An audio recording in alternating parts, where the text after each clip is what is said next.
Okay, picture this. You're in your science class in grade school, middle school, high school, whatever, and you just can't focus. You think it's the most boring lesson ever and you have a hard time staying awake. Well, today I have a solution to that with the experiment called Elephant's Toothpaste. So before I begin, can I get a quick show of hands? Has anyone ever heard of this before? A few of us? Perfect, perfect. Okay, well, some benefits to elephant toothpaste are learning about actual science because there's a reaction going on. You get to have a little bit of a mental health break because it's not the boring hard stuff. And you get to learn a cool trick that you can share with your friends, families, cousins, things like that. So I think that elephant toothpaste is a valuable reason because of these steps. And today we're going to do elephant toothpaste in 5 simple steps. Gather your materials, prep, mix, combine, and then watch. So first, let's gather our materials. Today we have hydrogen peroxide, yeast, dish soap, a cup, a bottle, spoon, food coloring, and then gloves. While it may seem like I have a lot of stuff here, you might think this is expensive. I promise you it's not. All of this stuff came from the Target on Green Street and it was under $15, so very affordable and accessible for college students. All right, after we've gathered our materials, let's move on to step 2, which is prep. So probably the most important step is being safe. We always want to be safe.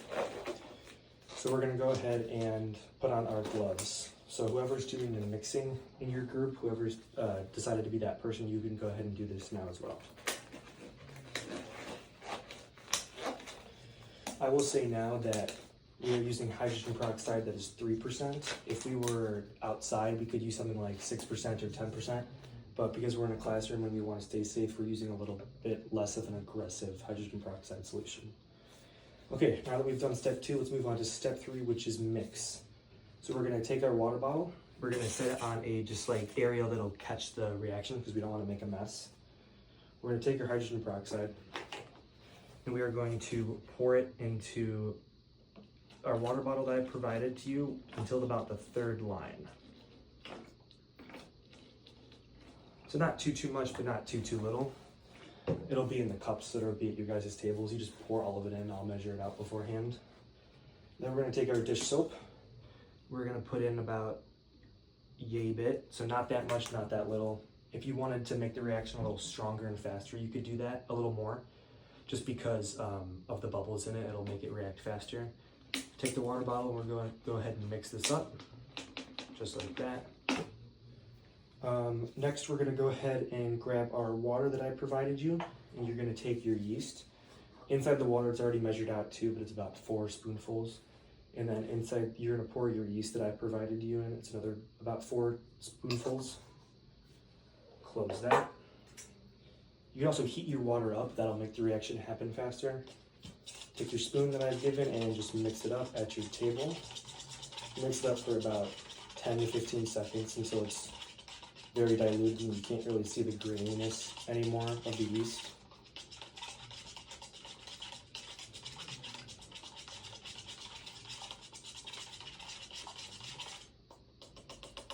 That's about good. So now before we do step 4, we're gonna add your food coloring of choice. For this one, I'm gonna do red.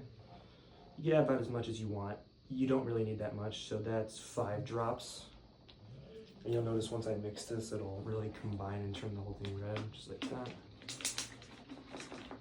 Perfect. So now we're ready for step 4, which is combine. I will warn you that as soon as you pour this in, the reaction is going to happen, and the bubbles are going to be a little warm because it's an exothermic reaction. So if you're not wearing gloves, I wouldn't touch it.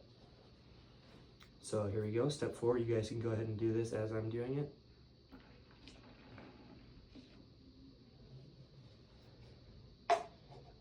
And there you go, that is Elephant's toothpaste.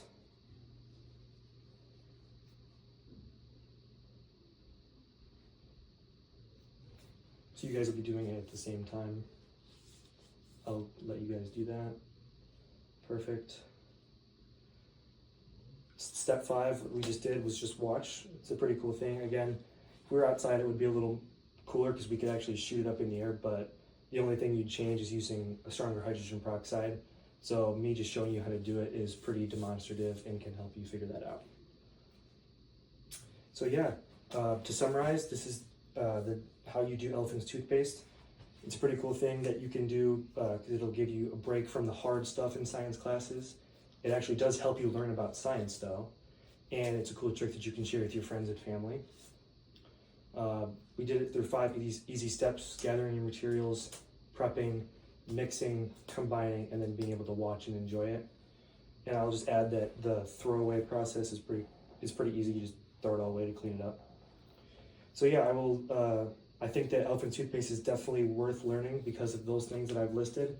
And I will leave you with this, that the next time you're in a science class and you feel your eyes rolling to the back of your head, it doesn't hurt to be able to propose to your teacher that maybe you guys should do elephant toothpaste.